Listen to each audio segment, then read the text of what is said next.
पाकिस्तान तहरीक इंसाफ के चेयरमैन इमरान खान साहब ने कहा कि जेल भरो तहरीक वो चलाएंगे। क्या वो चला पाएंगे? बड़ा सवाल तो ये है। और चलाएंगे तो कैसे चलाएंगे? दूसरा बड़ा सवाल ये है। और इसके असरात क्या होंगे भी या नहीं होंगे, ये एक और बड़ा सवाल है। तो सबसे पहली बात तो ये है कि चंद दिन पहले मैंने आपको बताया था कि पाकिस्तान तहरीक इंसाफ जेल जा रही है। मैंने आपको उस दिन क्या बताया था, ये ज़रा थोड़ा सा आप सुन लीजिए, क्योंकि मुझे आइडिया था कि ये मामला इस तरफ जाएगा। सुनिए, अगर जेलें भरने पे आ गई ना एक पॉलिटिकल पार्टी, तो इस वक्त इस पॉलिटिकल पार्टी में मुझे जो दिखाई दे रहा है, अब कम से कम भी 1 लाख बंदा तो तैयार होगा जो कहेगा कि हम जेल में चले जाते हैं। और इतने बंदे को 24 घंटे जेल में नहीं रख सकता पूरा निज़ाम, कैपेसिटी नहीं है। अगर 10,000 बंदों ने भी गिरफ्तारियां दे दी ना कि हम गिरफ्तार होना चाहते हैं, बोरिया बिस्तरा उठा के आ गए कि हम जेलें भरने के लिए आ गए, तो ये निज़ाम उनको 24 घंटे भी नहीं संभाल पाएगा, कोलैप्स हो जाएगा। जैसा कि मैंने आपसे कहा था कि जेल भरो तहरीक आने वाली है, तो वो जेल भरो तहरीक अब काफ़ी करीब आ गई है और इमरान खान साहब अब इसके बारे में संजीदा हो गए हैं। उन्होंने कहा क्या, पहले मैं आपको वो बताता हूँ, फिर जो चीज़ें आपके साथ शेयर करनी है वो मैं शेयर कर देता हूँ। उन्होंने कहा कि जेल भरो तहरीक का इमरान खान साहब ने कहा कि कारकुन तैयारी कर लें, सिग्नल दूंगा तो गिरफ्तारियां देंगे। इमरान खान साहब ने वीडियो लिंक के ऊपर एक खिताब किया और उन्होंने कहा कि 75 साल की कड़ियां लगाकर लॉकअप में रखा गया। मेरे ऊपर इस वक्त 60 से ज़्यादा मुकदमा दर्ज हैं। हमें डराने का मकसद मैदान से हटाना है ताकि लंदन से भागा भागा शख्स पाकिस्तान आए और इलेक्शन जीत सके। इमरान खान साहब ने कहा कि शहबाज गिल को नंगा करके तशद्दुद किया गया, उस पर अब भी तशद्दुद के असरात मौजूद हैं। पंप पर झाड़ू देकर पैसा बनाया, इसे एक ट्वीट पर गिरफ्तार करके तशद्दुद किया गया। बाहर मुल्क रहे हैं, जो भी लोग बाहर जाते हैं उनकी एक स्ट्रगल होती है, वो शुरू कहाँ से करते हैं तो वो हमेशा उनको याद रहता है। तो इस तरह आदम सवाती के बारे में इमरान खान साहब ने बताया कि उसको एक ट्वीट के ऊपर गिरफ्तार करके तशद्दुद किया गया। ने ऐसा क्या कह दिया कि उसे दहशतगर्द बना दिया गया है। कोई बयान दे तो आप उसे मुस्तरद कर सकते हैं। अब यहाँ पे तो हो रहा है कि पाकिस्तान में गद्दारी के और बगावत के मुकदमे दर्ज हो रहे हैं और बहुत सारे लोग इसके ऊपर रोला ये डाल रहे हैं कि जनाब ये कैसे हो सकता है कि PMLN के लोग, कहा जा रहा है कि जी वो बड़ा लंबा अरसा गिरफ्तार रहे, इतने इतने दिन गिरफ्तार रहे, और ये जो लोग हैं जो अब गिरफ्तार हो रहे हैं ये बहुत जल्दी टूट जाते हैं और ये गिरफ्तारी बर्दाश्त नहीं कर पा रहे, चंद दिनों की पतली हो रही है, इसके बातें की जा रही हैं। ये क्यों की जा रही हैं, इसको ज़रा समझिए आप। PMLN के लोग जब गिरफ्तार होते थे तो नवाज शरीफ साहब से कहूँगा, ज़रा आप सुन लीजिएगा। नवाज शरीफ साहब जब गिरफ्तार हुए तो उनके पास एक वर्ल्ड रिकॉर्ड है कि उन्होंने सबसे ज़्यादा मुलाकातें की हैं जेल के अंदर रहते हुए। कभी किसी को इतनी मुलाकातों का मौका नहीं दिया गया। नवाज शरीफ साहब एक लिस्ट होती थी, उसके ऊपर वो लिख देते थे कि कल के दिन में मैं इन इन लोगों से मिलूंगा, और सुबह से शाम तक बैठे रहते थे और मुलाकातें जारी रहती थी VIP किस्म की। जिस वक्त मुलाकातें मुकम्मल हो जाती थी तो फिर मियाँ नवाज शरीफ साहब थक कर जाकर आराम फरमाते थे और इस तरह फिर अगले दिन उनकी दोबारा मुलाकातें होती थी। मियाँ नवाज शरीफ साहब को बेड की सहूलत मैसर थी, हीटर की सहूलत मैसर थी, अटैच बाथरूम साफ़ सुथरा नीट एंड क्लीन उसकी सहूलत मैसर थी, ठंडे और गर्म पानी की सहूलत मैसर थी, खाना ठंडा रखने और गर्म करने की सहूलत मैसर थी। तो तमाम चीज़ें उनके पास वो थी बुनियादी ज़रूरत की जो एक शख्स को चाहिए होती है। और आज़ादी का लेवल ये था कि रोज़ाना उनको चहलकदमी के लिए 2 वक्त दिए जाते थे और खुली जगह फराहम की गई थी कि आप जाकर चहलकदमी कर सकते हैं। उनके साथ खाते थे और वो अपने घर से खाना मंगवा कर खाते थे। ये मियाँ नवाज शरीफ, शहबाज शरीफ, मरीम नवाज और इन सब की लिस्टें मैंने देखी हैं। ये सुबह नाश्ता करते हुए दोपहर के खाने के बारे में लिखते थे और दोपहर का खाना खाते हुए रात के खाने के बारे में लिखते थे, और इस तरीके से इनको डिटेल के साथ सारी चीज़ें मिलती थी जिनको ये इस्तेमाल करते थे। तो एक तो थी जेल ये वाली, शहबाज शरीफ की जेल भी इससे, हमजा की भी इससे मुख्तलिफ नहीं थी। मरीम नवाज का तो वो कमरा और वो सारा कुछ मैंने खुद देखा है, कमाल जगह थी और ज़बरदस्त फैसिलिटीज़ थी, वो भी हमने देखी थी। जेल के अंदर जो सबसे गया शहबाज शरीफ की जानिब से कि एक मेज़ थी उसको उठाकर साइड पे करवाना था, तो वो फौरी तौर पे आए नहीं और उन्होंने ये किया नहीं, तो मेरी कमर में दर्द थी। कैसा बड़ा जुल्म किया गया शहबाज शरीफ के साथ कि एक मेज़ को उन पे करना पड़ा, और इससे बड़ा जुल्म पाकिस्तान की तारीख में कभी नहीं हुआ। आपने कभी नून लीग के किसी रहनुमा के सर के ऊपर काला कपड़ा पड़ा हुआ देखा कि उसको काला कपड़ा लपेट के लाया जा रहा हो? कभी आपने हथकड़ियों में घसीटते हुए देखा? कभी आपने देखा कि पुलिस गालम गलोच कर रही हो? कभी आपने देखा कि पुलिस धक्के दे रही हो? ये चीज़ें आपने कभी नहीं देखी होंगी। कभी आपने सुना हो मुस्लिम लीग नून के अपने किसी रहनुमा के मुंह से कि मुझे नंगा करके मेरे जिस्म के नाजुक हिस्सों के ऊपर करंट लगाया गया है? किसी ने आपको नहीं कहा होगा। कभी आपने उनसे सुना हो कि उनको लटा कर उल्टा उनके ऊपर तशद्दुद किया गया है? कभी आपने सुना हो उनमें से किसी ने कहा हो कि मुझे उल्टा लटका दिया गया है? कभी आपने सुना हो कि उनमें से किसी ने कहा हो कि मुझे 48 घंटे से जगाया जा रहा है और सोने नहीं दिया जा रहा? कभी आपने सुना हो कि उनमें से किसी ने कहा थे मुझे बांध कर रखा जाता है दौरान गिरफ्तारी भी और मुझे परेशान किया जाता है? ऐसी कोई चीज़ उन्होंने नहीं कही। क्यों नहीं कही? कि उनके साथ ये सब कुछ हुआ ही नहीं। और उनकी जो गिरफ्तारियां थी वो मुल्क को लूटने के मामलात में थी, करप्शन के मामलात में थी। ये जो गिरफ्तारियां हैं ये इजहार की आज़ादी की गिरफ्तारियां हैं कि वो ये कहना चाहते हैं, उनको ये कहने नहीं देना, उनको पकड़ो और गिरफ्तार कर लो। तो ज़मीन आसमान का फ़र्क है उन दोनों गिरफ्तारियों की वजूहात में। ना सिर्फ वजूहात में फ़र्क है बल्कि उन हालात के अंदर भी फ़र्क है जो हालात गिरफ्तारी के बाद दरपेश आते हैं।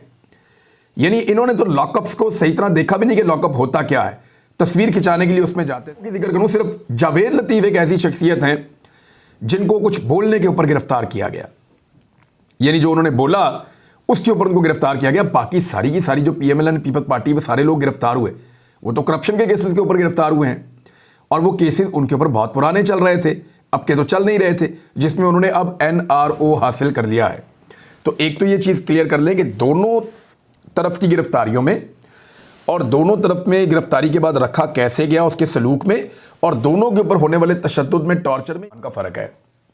अब जब आप ये फ़र्क डालेंगे तो फिर आप लोगों के जिस्म के ऊपर, लोगों के चेहरों के ऊपर वो फ़र्क आपको दिखाई भी देगा।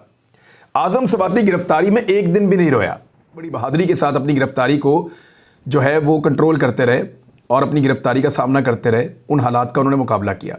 फवाद चौधरी ने भी अपनी गिरफ्तारी में बहादुरी का मुजाहरा किया और एक दिन भी उसके माथे पे शिकन नहीं थी, कोई परेशानी नहीं थी। लेकिन आज़म सवाती इस बात पर रोया कि उसकी एक मुतनाज़ वीडियो जो उसकी अपनी अहलिया के साथ है वो उनकी बच्ची को भेज दी गई। को उनके बच्चों के सामने जो है वो इस हालत में ये सारा कुछ, ये जुल्म उनके साथ किया गया, वो इस बात पे रोया वो आदमी। क्या ये काम, अब मुझे वो लोग बताएं जो तनकीद कर रहे हैं, क्या ये काम नवाज शरीफ के साथ किया जाए तो नवाज शरीफ नहीं रोएगा? अगर नहीं रोएगा तो फिर क्या वो उसके सीने में दिल है? फिर आज़म सवाती के साथ जो कुछ भी हुआ उसके ऊपर तो पूरा पाकिस्तान रो रहा था। हर आदमी के जिसके सीने में दिल है उसकी आंखों के अंदर आंसू थे कि यार ये एक बाप के साथ कैसे ऐसा कर सकते हैं। वो दौरान गिरफ्तारी मर्द की तरह डटा रहा, एक दिन भी नहीं रोया। जो है उसको बड़ी कोशिश की गई कि ये रोता हुआ नजर आए, वो मुस्कुराता हुआ आता था सख्तियों के बावजूद।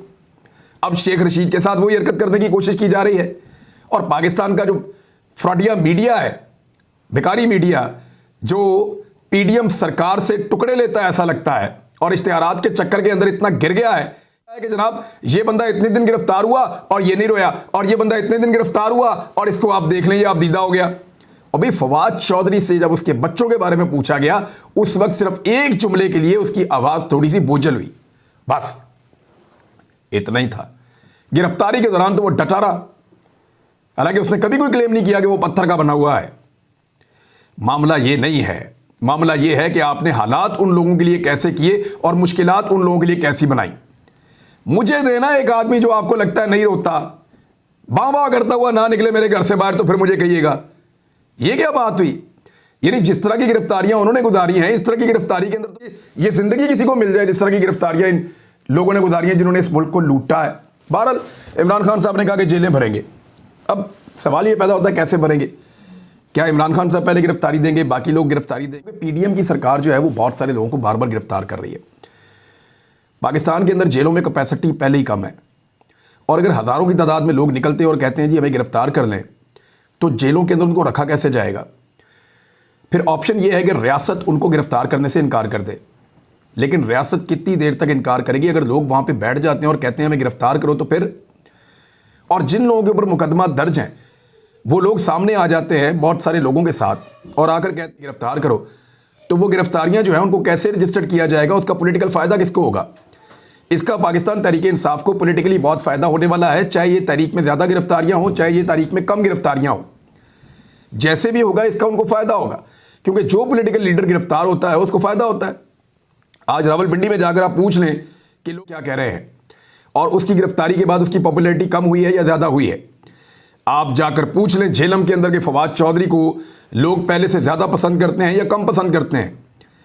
शहबाज गिल के बारे में जिस तरह के लोगों के तासुरात थे, शायद वो पाकिस्तान के किसी भी हल्के से इलेक्शन नहीं जीत सकता था, लेकिन जो कुछ उसके साथ किया गया, जो जुल्म उसके साथ हुआ, ख़ासतौर पे मैंने शहबाज गिल को जिस तरह बिखरते हुए देखा है, एक हंसते मुस्कुराते शख्स को, इससे बड़ी ज्यादती और कोई हो नहीं सकती। उसको उल्टा लटकाकर तशद्दुद किया गया।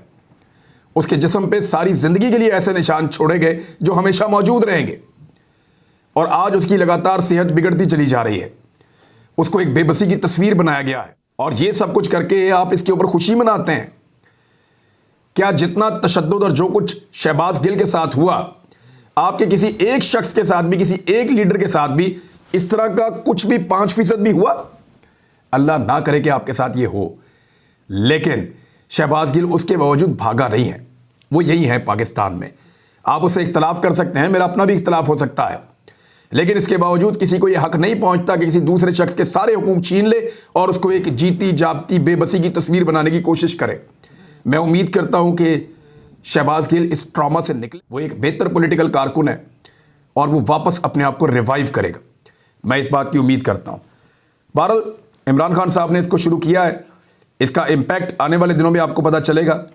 कुछ और खबरें हैं। शेख रशीद अहमद साहब ने ये कि उनको रात के वक्त थाने से निकालकर कहीं और पहुंचाया गया और उन्हें कहा गया क्यों दे रहे हो, वो नाअहल हो जाएंगे। इस वक्त इमरान खान साहब के साथ जितने रवायती सियासतदान ना पुराने, जिन्हें एस्टैब्लिशमेंट की ताकत का बड़ा यकीन है, उन सब को ये पैगाम दिए जा रहे हैं कि इमरान खान ने नाअहल हो जाना है, इन्होंने नहीं बचना। ये नाअहल हो जाएंगे, सियासत ख़त्म हो जाएगी पीटीआई की, आप इनको छोड़ दें। लेकिन याद रखिएगा, पाकिस्तान तहरीक-ए-इंसाफ की सियासत को ख़त्म करके या इमरान खान को नाअहल करके आप लोगों की ज़िद को चैलेंज करें। पाकिस्तान के लोगों ने ज़िद बना ली है कि एक मरतबा तो फैसला अब हम करेंगे, इलेक्शन आएंगे हम फैसला करेंगे। दूसरी जानिब पाकिस्तान की एस्टेब्लिशमेंट ने ज़िद बना ली है कि हमने जैसे इस मुल्क को 70 साल चलाया है, मुट्ठी में पकड़ के रखा है जकड़ के, वैसे ही मुट्ठी में पकड़ के जकड़ के रखेंगे और इस मुल्क के शहरियों को खुलकर सांस नहीं लेने देंगे। अब इन दोनों की जिद के बीच में पाकिस्तान जो है वो सफ़र कर रहा है। कोई तजर्बा करती है एस्टेब्लिशमेंट, ज़बरदस्ती कोई हुकूमत बनाती है और अवाम के मैंडेट का एहतराम नहीं करती, तो फिर याद रखिएगा पाकिस्तान की मईशत मज़ीद सफ़र करेगी। आज हमारे पास $3 अरब बाकी बचे हैं। जब इनकी हुकूमत आई थी तो इनके पास $16.2 अरब थे। ये इतना सारा पैसा खर्च करने के बावजूद इस मुल्क का भला नहीं कर पाए, तो अगर $10 अरब भी इनको मजीद मिल जाएं फिर भी नहीं कर पाएंगे। ये इसलिए नहीं कर पाएंगे कि लोगों के अंदर एतमाद नहीं है। लोग जो है वो पॉलिटिकल इंस्टेबिलिटी की वजह से परेशान हैं। जब तक स्टेबिलिटी नहीं आएगी, लोगों में कॉन्फिडेंस नहीं आएगा, तब तक इकॉनमी का पहिया नहीं चलेगा। किसी को भी लाकर बिठाकर 10 साल और गुजार कर देख लें, ये जो हालात पिछले 9 महीने के अंदर रहे हैं, ये हालात अगले 1 साल के अंदर भी रहें। पाकिस्तान तहरीक-ए-इंसाफ ने हुकूमत से ये कहा है कि APC, क्योंकि मैंने कल ये वीलॉग में कहा था कि मुझे लगता है कि शमूलियत करनी चाहिए पाकिस्तान तहरीक-ए-इंसाफ को, उसमें जाना चाहिए। कंडीशनल चले जाएं, यहाँ पे काली पट्टी बांध के चले जाएं, कुछ कर लें, लेकिन शमूलियत करनी चाहिए। वो इसलिए कि मामला पाकिस्तान का है, पॉलिटिक्स का नहीं है। और बेशक ये हुकूमत संजीदा नहीं है, ये अफगानिस्तान का दौरा नहीं कर रही। वज़ीर ख़ारजा आपका जो है वो बिल्कुल बाजू नहीं पकड़ा रहा। पाकिस्तान के अमन के लिए वो किसी ऐसे स्टेक होल्डर के साथ बैठने को तैयार नहीं है जहां से पाकिस्तान का अमन मशरूत है। और आपका वज़ीर आज़म भी बेशक इसकी कैपेसिटी नहीं। अगर उन्होंने कहा कि इकट्ठे होकर बैठ जाओ, तो फिर इकट्ठे होकर बैठ जाओ। बैठ जाना चाहिए। पाकिस्तान तहरीक-ए-इंसाफ को कोई ऐसा मौका नहीं देना चाहिए, बीच में जाकर बैठना चाहिए। अब इसके ऊपर मुशावरत हुई आज, और मुशावरत के अंदर फिर पार्टी कॉन्फ्रेंस में शिरकत के लिए तहरीरी दावतनामा मांगा गया। परवेज़ खटक साहब ने इसके बारे में कहा कि जी अगर आप चाहते हैं कि हम इसमें शिरकत करें तो हमें तहरीरी तौर पर दावत लिख कर दें। ये कोई तरीका नहीं कि 11 बजे फ़ोन करके दावत दी जाए। आप हमें तहरीरी तौर पर आगाह करें कि हमें बुलाया गया है, तो फिर हम अपने बंदे भेज देंगे। अब जो उसमें तजवीज़ दी गई है वो ये है कि आज़म सवाती साहब को भेजा जाए, रशीद अहमद साहब को भेजा जाए। शेख रशीद अहमद जो वज़ीर दाखिला रह चुके हैं, बड़े रेलिवेंट आदमी हैं, क्योंकि वजारत दाखिला की एक बड़ी इंपॉर्टेंट सीट होती है, वो उसके ऊपर रह चुके हैं, तो उनका जाना बहुत आम है। तो शेख रशीद अहमद को भेजा जाए। तो शेख साहब की मौजूदगी वहाँ पे APC के अंदर, अगर वो सियासत कर रहे हैं तो इधर से फिर शेख साहब मौजूद होंगे। दूसरा, आज़म सवाती साहब को भेजा जाए, क्योंकि खैबर पख्तूनख्वा से उनका ताल्लुक़ है और ज़्यादा दहशतगर्दी उस तरफ आ रही है।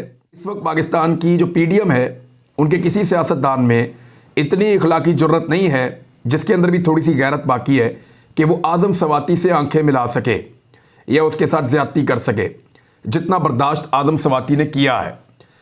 तो बहरहाल परवेज़ खटक साहब ने कहा कि तहरीरी तौर पे एक दावतनामा दिया जाए जिसकी बुनियाद के ऊपर फिर हम शिरकत करने का फैसला करेंगे, उस पर फिर गौर व हो। इंसानी हकूक कमीशन ने बगावत के कवानीन ख़त्म करने का मुतालबा कर दिया है। ये कवानीन दुनिया भर से ख़त्म हो गए। पूरी दुनिया की रियासतों को कि उनके शहरी उनके बागी नहीं हैं। मैं आपको फिर बता रहा हूँ, हमारे यहाँ दुनिया में जितने मुल्क हैं ना, उन तमाम ममालिक की रियासतों को इस बात पर यकीन आ गया है कि उनके शहरी उनकी रियासतों के या मुल्कों के बागी नहीं हैं। सिर्फ पाकिस्तान की एस्टेब्लिशमेंट को इस बात पे यकीन नहीं आ रहा, इसलिए पाकिस्तान के अंदर ये जो बागी बनाने वाला कानून है ये बदस्तूर मौजूद है। मेरे ऊपर बगावत के 22 या 23 मुकदमा दर्ज हुए, ये वाला मिला लें तो आप। अरशद शरीफ जो शहीद हो गए हैं, जिनके बारे में डीजी ISPR दोनों कहते हैं कि वो बहुत अच्छे जर्नलिस्ट थे, लेकिन वो भी बागी थे। उनके ऊपर भी बगावत पर उकसाने के इल्ज़ामात, गद्दार, बागी, इस तरह उनके 16 मुकदमात उन पर भी हैं। साबिर शाकिर और बाकी बहुत सारे लोगों पे, फवाद पे भी गालिबन यही था, फवाद चौधरी पे, बाकी लोगों पे भी यही है अभी लगातार। तो इंसानी हकूक़ के कमीशन ने बगावत के कवानीन ख़त्म करने का मुतालबा कर दिया पाकिस्तान में। और एक तरफ तो ये मुतालबा है, दूसरी तरफ फ़ौज और अदलिया को बदनाम करने पर 5 साल सज़ा की तजवीज़ भी एक ड्राफ्ट तैयार किया जा रहा है। ये चीज़ें पैरेलल चल रही हैं, इनके ऊपर बात करेंगे। कुछ और चीज़ें हैं इकॉनमी पे बहुत इंपॉर्टेंट अगले वीलॉग में। अब तक के लिए इतने, अपना ख्याल रखिएगा, अपने इस चैनल का भी। अल्लाह हाफ़िज़।